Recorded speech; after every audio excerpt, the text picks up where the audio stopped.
Bismillahirrahmanirrahim. Assalamualaikum warahmatullahi wabarakatuh. Alhamdulillahirabbil alamin. Wassalatu wassalamu ala asyrafil anbiya'i wal mursalin wa ala alihi washabbihi ajmain. Alhamdulillah, pada pagi ini Allah masih memberikan masa dan ruang untuk kita bersama-sama menyelusuri kalamullah, iaitu Al-Quran, yang mempunyai pelbagai kisah yang Allah telah rakamkan untuk kita sama-sama tadabbur, dan kita jadikan ianya sebagai kita ambilnya sebagai ibrah dan jadikan ianya sebagai satu petunjuk ataupun satu panduan untuk kita menghadapi segala apa yang Allah telah tetapkan untuk kita hadapi di muka bumi ini. Baik, para pendengar Al-Quran yang dikasihi sekalian, kita berada dalam siri Madrasah Ramadan yang kelima. Kita akan bersama-sama menyelusuri ayat yang ke-103 dari surah An-Nisa. Ia berada pada muka surat 65. Mari kita sama-sama perhatikan firman Allah. Betapa indahnya ayat ini. Allah ada mengatakan, dan apabila kamu telah menyempurnakan solat di waktu perang tercetus, maka banyak-banyakkanlah ingat Allah semasa kamu berdiri, semasa kamu duduk dan semasa kamu baring. Jadi saya ingin pergi kepada maksud solat itu sendiri terlebih dahulu. Bagaimana sebenarnya solat itu menjadi benteng kepada diri kita daripada melakukan kemungkaran. Jika kita lihat ramai yang solat pada hari ini, dan ramai juga yang tidak solat sebenarnya, ya. Jadi solat itu sebenarnya adalah satu masa yang Allah telah tetapkan untuk hamba-hambanya berhubung dengan Tuhan ataupun berhubung dengan Allah secara eksklusif, sebanyak 5 kali sehari. Itu adalah pengertian solat. Jadi jika kita hendak berhubung dengan Allah, Allah telah tetapkan sebanyak 5 kali sehari minimum, dan kita boleh top up dengan amal-amal soleh, iaitu solat-solat sunat. Andai kata kita ingin lebih banyak berhubung dengan Allah. Sebenarnya solat ini adalah satu, orang kata, didikan daripada Allah, di mana Allah mengajar untuk kita berhubung dengan Dia secara eksklusif ketika di dalam solat, di mana ketika kita solat, kita tidak boleh melakukan apa-apa. Kita hanya boleh melakukan perkara-perkara yang diwajibkan ketika solat. Ini berbeza dengan apabila kita meneruskan kehidupan kita dengan aktiviti-aktiviti di luar solat, di mana sebenarnya pada waktu itu pun kita perlu berhubung dengan Allah Subhanahu wa Ta'ala. Jadi untuk belajar, untuk mendapat ataupun belajar cara berhubung dengan Allah di luar solat, perlulah kita mulakan ianya ketika di dalam solat. Bagaimana cara untuk berhubung dengan Allah sebenarnya ketika di dalam solat? Baik, bagi untuk menghubungkan diri kita ni dengan Allah ketika di dalam solat, sebenarnya ianya adalah terkait dengan hati, iaitu kolbu. Kolbu ini adalah sesuatu tempat yang Allah telah beri kepada kita untuk sebagai medium perhubungan kita dengan Allah Subhanahu wa Ta'ala. Jadi di dalam hati kita ni sebenarnya tiada boleh ada perkara lain selain daripada Allah Subhanahu wa Ta'ala, iaitu dengan mengingatinya. Di situlah kita, apabila kita solat, berdirinya kita ketika ingin mengangkat takbir dan niat, di situ sebenarnya sudah bermula kita melupakan segalanya dan menumpukan perhatian kita kepada Allah Subhanahu wa Ta'ala. Bagaimana untuk kita menghadirkan ataupun cara kita untuk berhubung dengan Allah di dalam solat, sebenarnya boleh kita pelajari, kita boleh ambil ilmu dengan menghadiri kelas-kelas ataupun dengan belajar ilmu-ilmu tauhid dan tasawuf, insya-Allah. Jadi, jadi jika kita lihat ramai yang solat pada hari ini, ramai yang yang tidak solat sebenarnya. Jadi untuk belajar, untuk menghadiri kelas-kelas ataupun dengan belajar ilmu tauhid dan tasawuf, insya-Allah. Jadi, jadi jika kita lihat ramai yang solat pada hari ini, ramai yang tidak solat sebenarnya. Jadi untuk belajar, untuk menghadiri kelas-kelas ataupun dengan belajar ilmu tauhid dan tasawuf, insya-Allah. Jadi ayat daripada surah An-Nisa 103 tadi, sebenarnya Allah Subhanahu Wa Taala ingin mendidik kita mengenai kualiti solat yang kita kerjakan, iaitu seperti yang saya katakan tadi, cara kita berhubung dengan Allah tu di dalam solat. Sebab kadang-kadang tekanan yang menimpa kita dengan seharian kehidupan kita menuntut untuk kita menunaikan solat. Jadi ambillah pengajaran dari para salafus soleh seperti Ibnu Abbas radhiyallahu anhu bila sampai kepadanya berita kewafatan tentang anak saudaranya. Beliau yang pada ketika itu sedang bermusafir, menaiki unta, berhenti seketika daripada meneruskan perjalanan dan terus menunaikan solat 2 rakaat. Jadi apa yang kita boleh pelajari daripada tindakan Ibnu Abbas ini, beliau melaksanakan solat tu ketika mendapat berita buruk, tanpa melengahkan perkara tersebut. Begitu juga dengan baginda Nabi Muhammad sallallahu alaihi wasallam, apabila diberitahukan kepada baginda berita buruk ataupun sesuatu berita yang duka cita, Nabi akan terus bergegas menunaikan solat.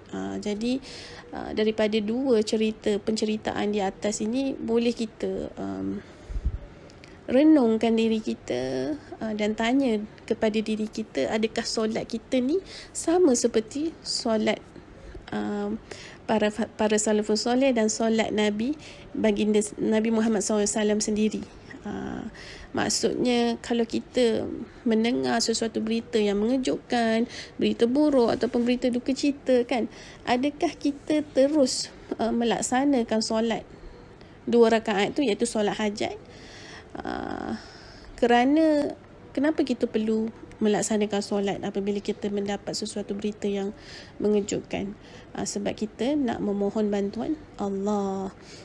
Tapi kita perlu segerakan solat tersebut lah, sebab Allah yang aturkan perkara tersebut terjadi kepada kita, dan kita perlu bersegera kembalikan kepada Allah dengan menunaikan solat 2 rakaat, supaya daripada situ adalah menunjukkan solat itu adalah menunjukkan kehambaan kita kepada Allah.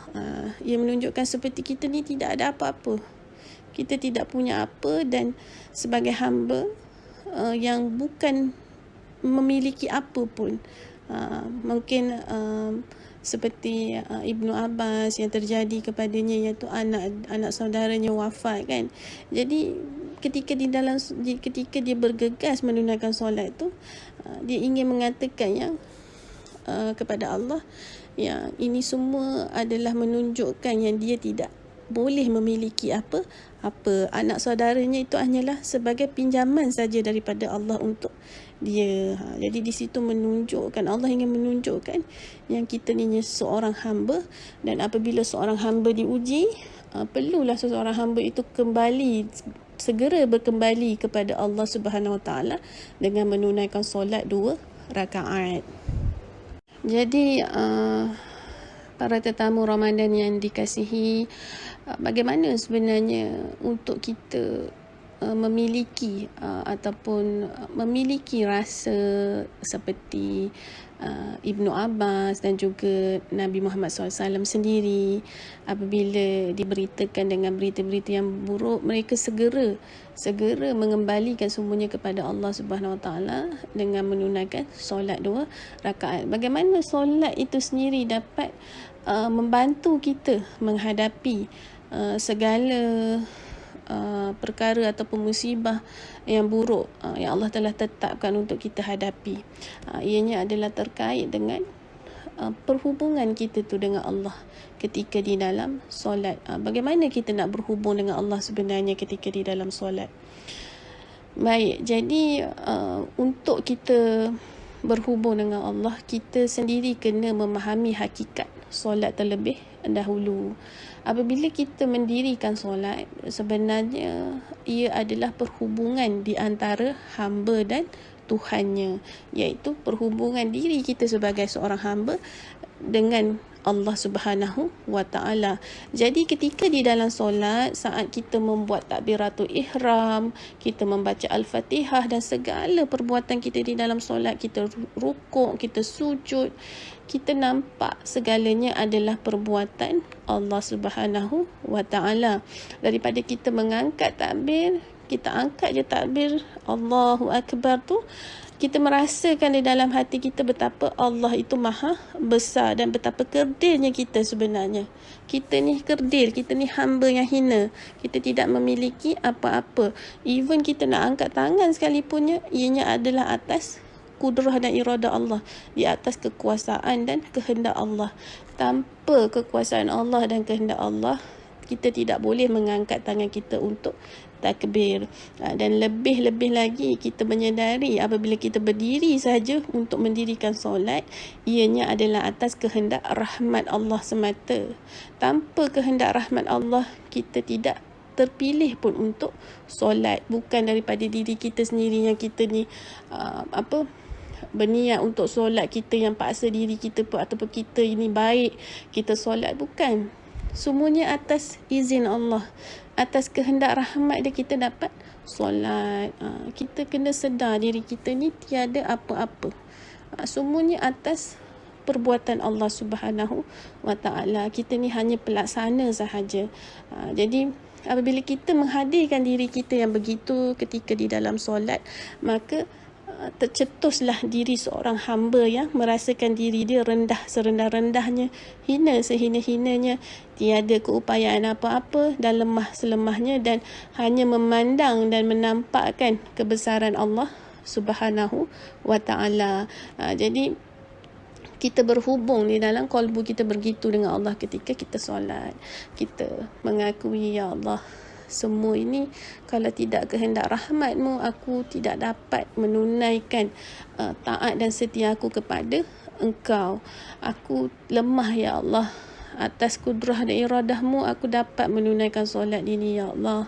Hadirkan rasa nikmat yang besar apabila kita dapat solat sebenarnya. Ianya nikmat yang sangat besar daripada Allah Subhanahu wa Ta'ala. Jadi apabila kita solat sebenarnya, apabila kita cuba berhubung ataupun memandang Allah tersebut, kita pandanglah ataupun bawalah diri kita yang sebenar, iaitu diri seorang hamba yang hina, yang kotor, penuh dengan dosa.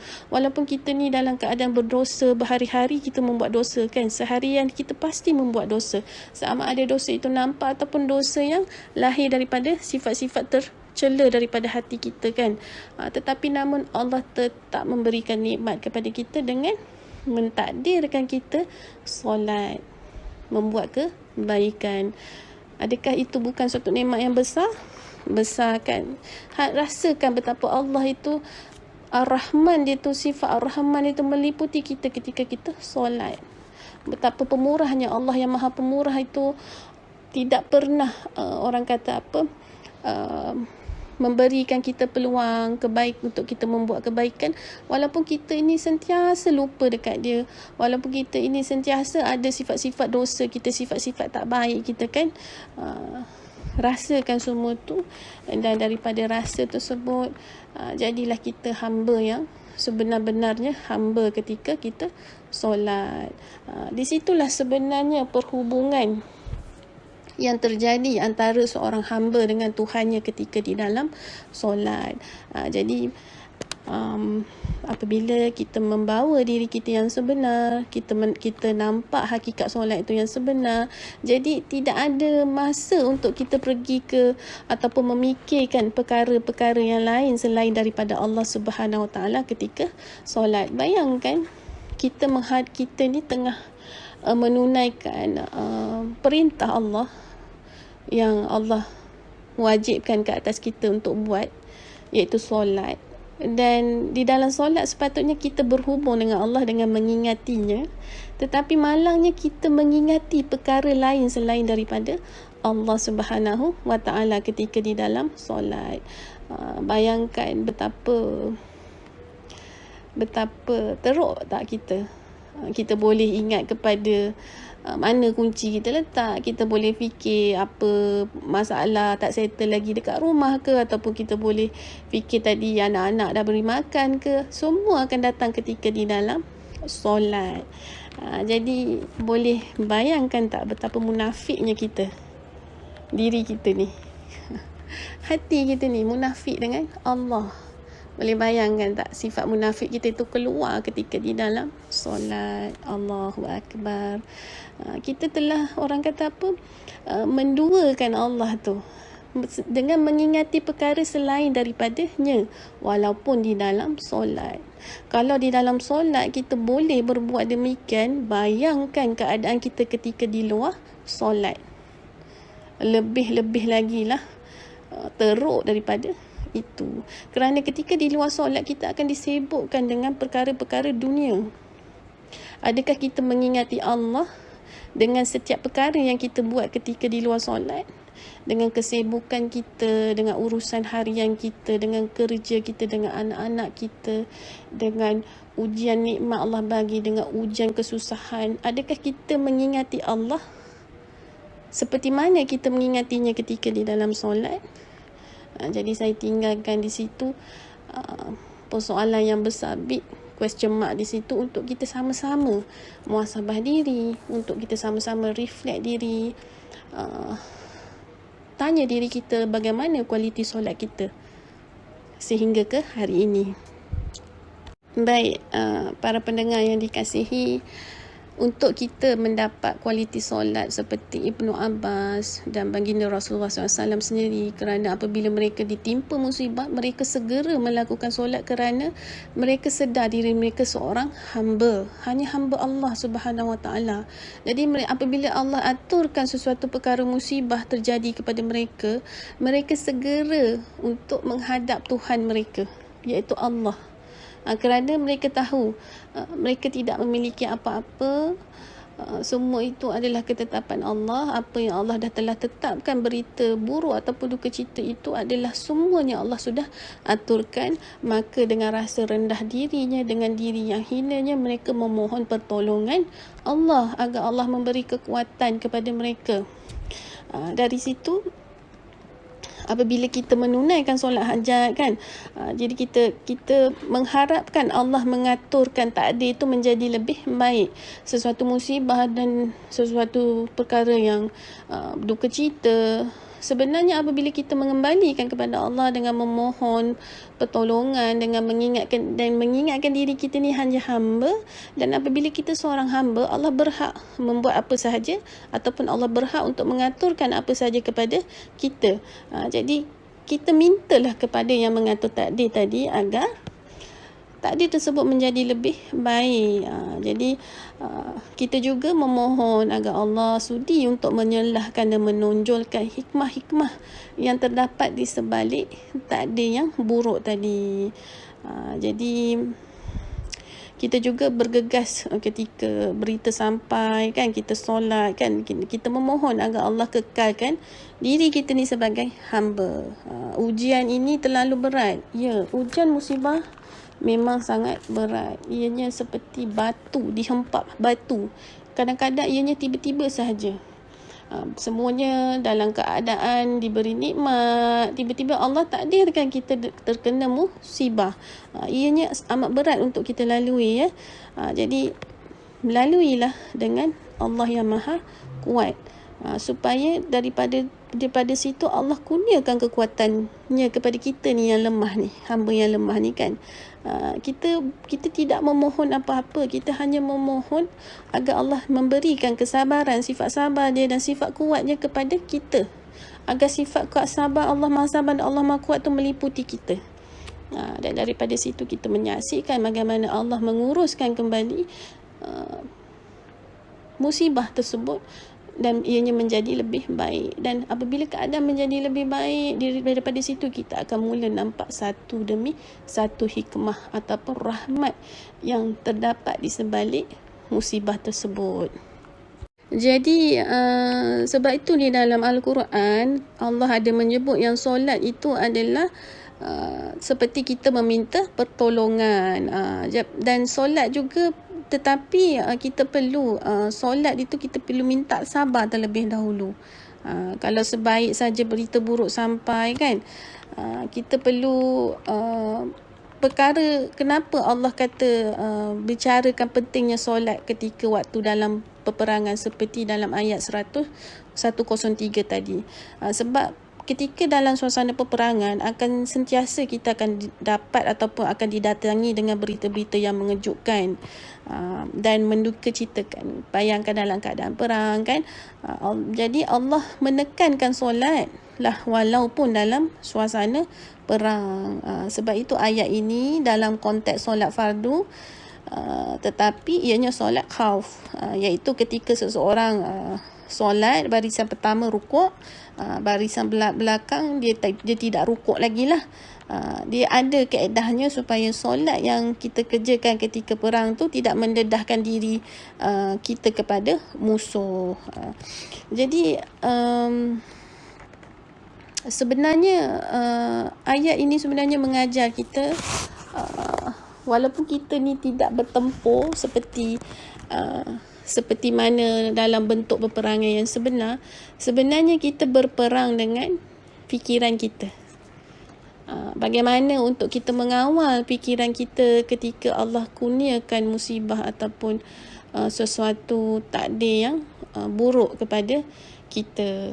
Jadi kita perlu kawal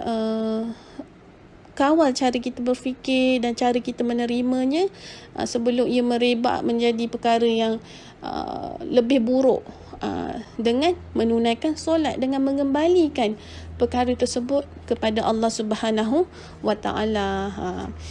Jadi kadang-kadang solat yang sepatutnya ialah solat yang kita sentiasa berhubung dengan Allah lah. Tetapi itulah jika kita tidak, kadang-kadang kita kalah dengan segala jenis lintasan-lintasan yang hadir. Ketika nak solat itulah dia akan hadir kan. Tetapi tidak mengapa, kita kena, orang kata cuba praktis. Walaupun solat mulakan dengan solat, mungkin di awal 2 rakaat pertama kita dapat berhubung dengan Allah, dan 2 rakaat dan rakaat yang seterusnya kita lalai. Kita terima diri kita ni tidak sempurna. Jadi sebab tu selepas solat, wirid yang pertama adalah istighfar. Kenapa kita istighfar selepas solat? Kerana kita memohon keampunan kepada Allah di atas ketidaksempurnaan solat kita yang kita kerjakan tadi. Betapa lalainya kita mengingati Allah ketika di dalam solat. Jadi istighfarlah dan mohon bantuan Allah agar diberikan bantuan, pertolongan, kekuatan, istiqamah untuk kita mengingatinya ketika di dalam solat. Baik, untuk kita membawa perkara berhubung dengan Allah ni ketika kita di luar solat, untuk kita melatih diri kita dengan mengingati Allah, kita boleh mulakan dengan zikrullah. Jadi kenapa di dalam ayat 103 ini Allah mengatakan ingatlah Allah ketika kamu berdiri, pada waktu duduk dan ketika kamu berbaring. Jadi dengan mengingati Allah melalui kita berzikir dengan nama-namanya ataupun apa sahaja zikir, ianya sebenarnya adalah satu ikhtiar daripada diri kita untuk mengingati Allah ketika kita di luar solat. Jadi ketika kita, orang kata sebenarnya apabila kita penat satu hari kita membuat urusan dunia, kita letih kan, tapi bila kita ingat Allah, kita seolah-olah berhubung dengan dia. Kita nampak semua ini adalah aturan Allah. Kita nampak betapa lemahnya kita kan. Kita letih, kita memohon bantuan Allah agar Allah bantu kita. Semuanya berlaku di dalam qalbu perkara ini tetapi jika kita inginkan zikir itu menjadi benteng kekuatan kita, maka kita perlulah ada penghayatan, ada berhubung dengan Allah di dalam qalbu.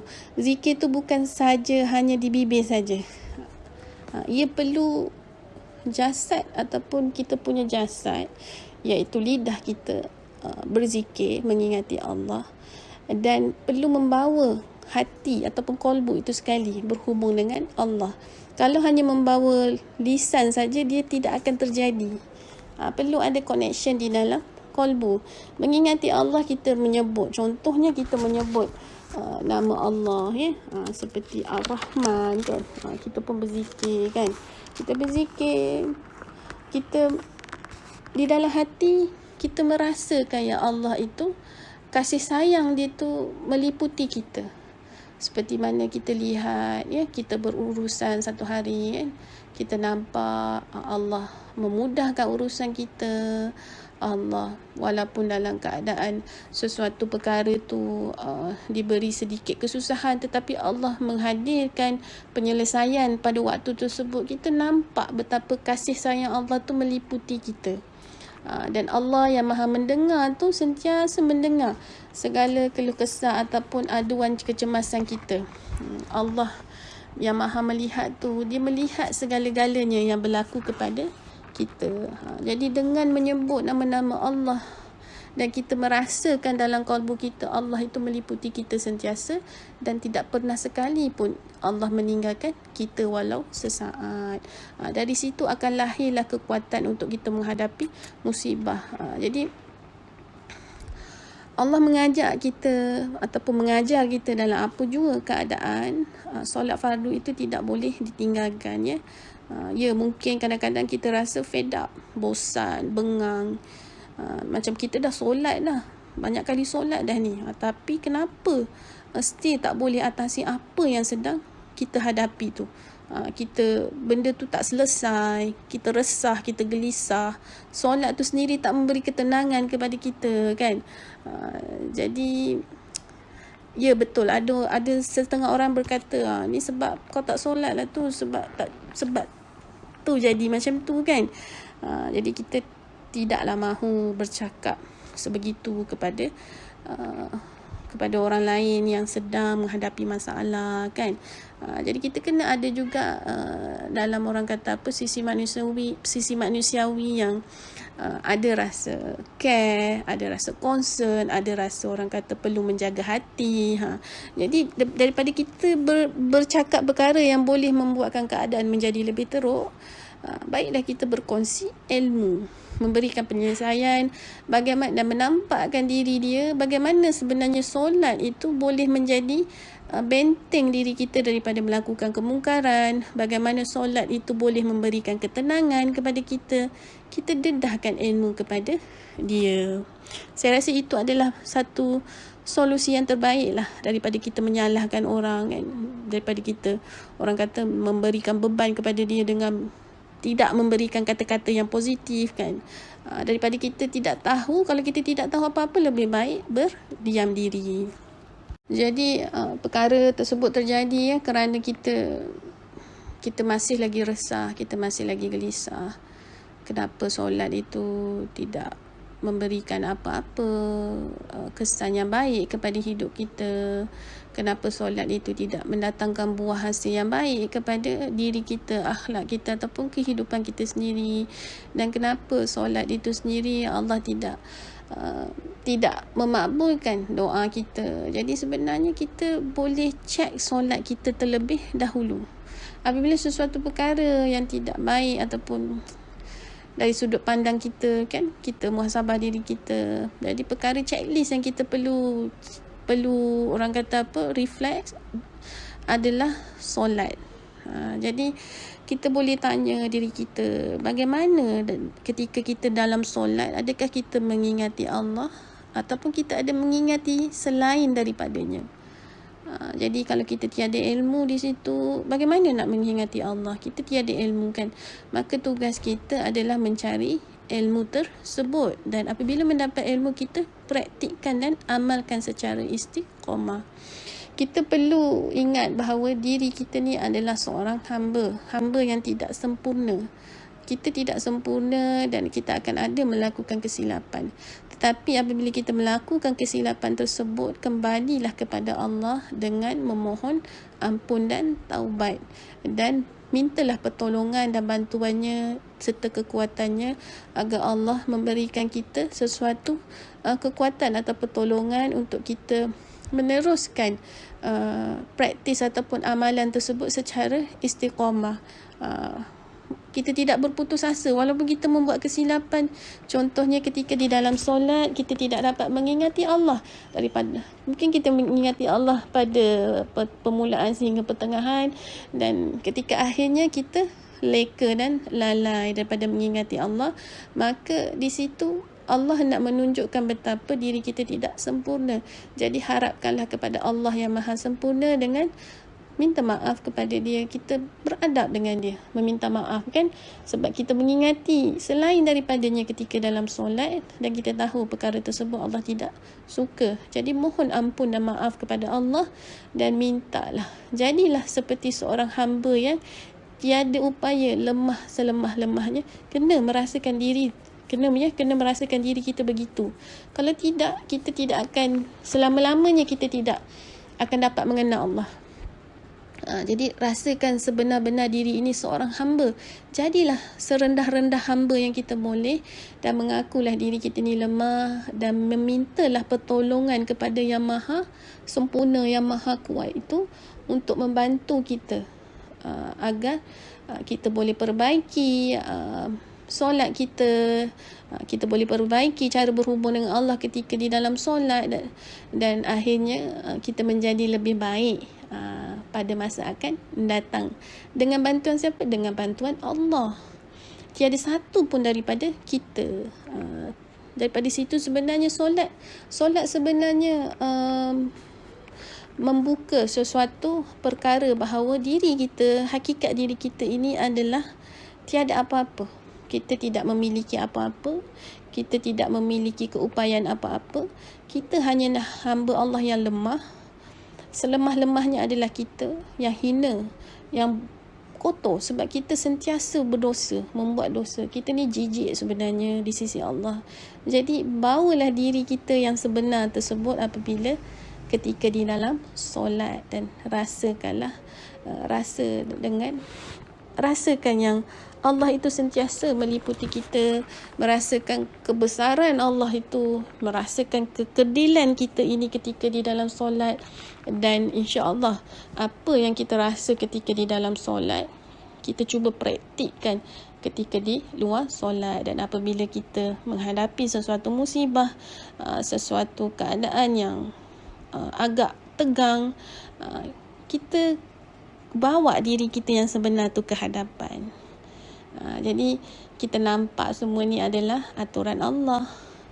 Kita lemah kan, nampaklah ianya seperti ibarat surat cinta daripada Allah Subhanahu Taala untuk kita. Sebenarnya takdir ini tak ada takdir baik atau takdir buruk. Ianya adalah satu seperti sesuatu Allah itu menghantar surat cinta kepada kita sebenarnya. Bayangkan di dalam surat cinta tu Allah mengaturkan atau memohon ataupun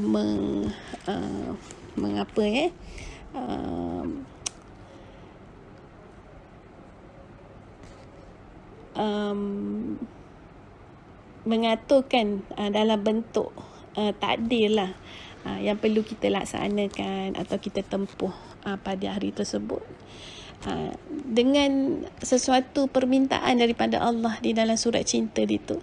Dia ingin melihat kita, bagaimana kita membalas cinta Allah itu.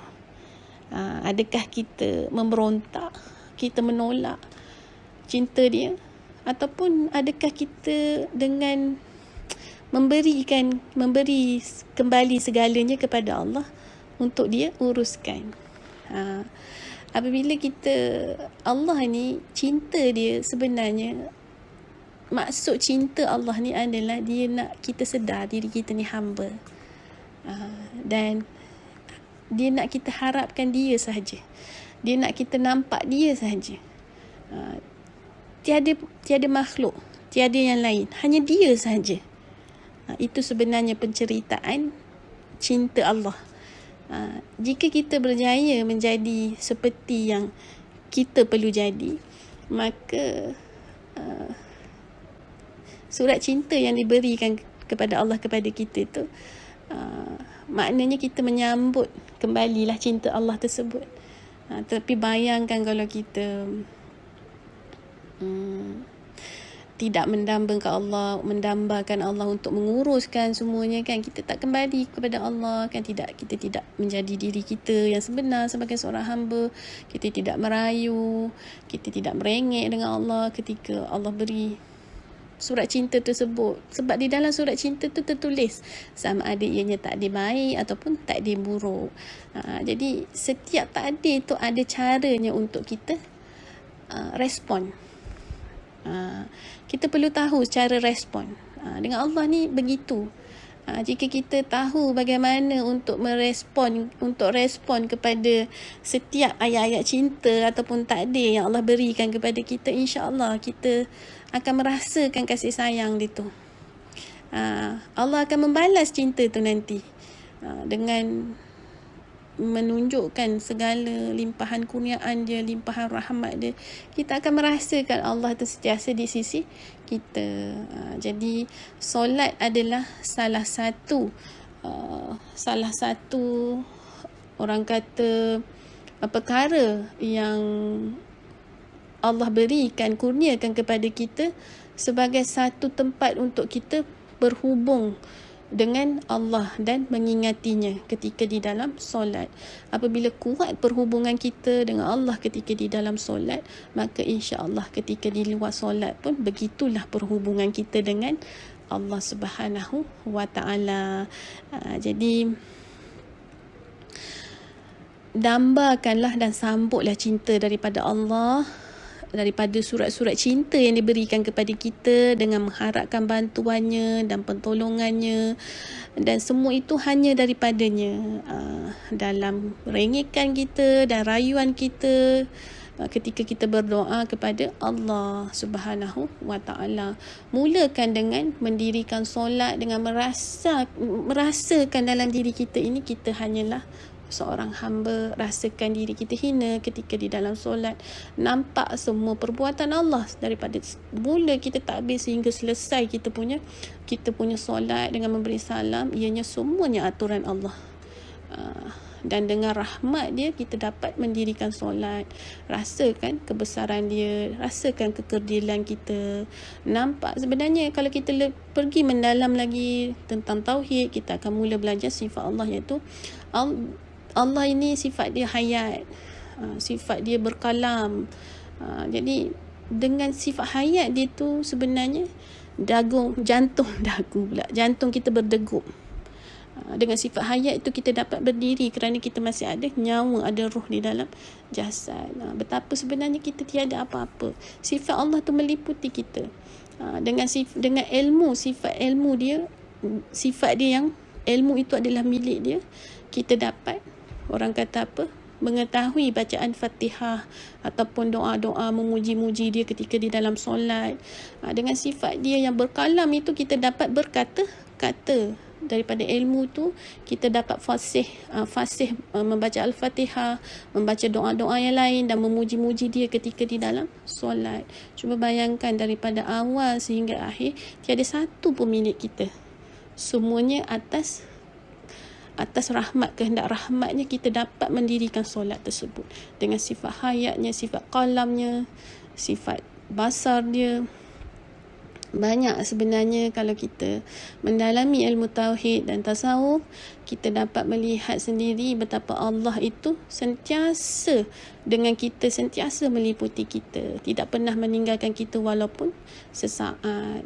Jadi semoga kita mendapat solat yang berkualiti di sisi Allah, dan semoga solat kita Allah terima. Dan daripada ketika kita belajar berhubung dengan Allah Subhanahu Wa Taala, dan bermula daripada saat itulah insya-Allah amalan kita Allah terima. Jadi upgradekan diri kita dengan ilmu, dan daripada ilmu itu kita dapat beramal dan istiqamah supaya kita menjadi lebih baik di sisi Allah Subhanahu wa Ta'ala.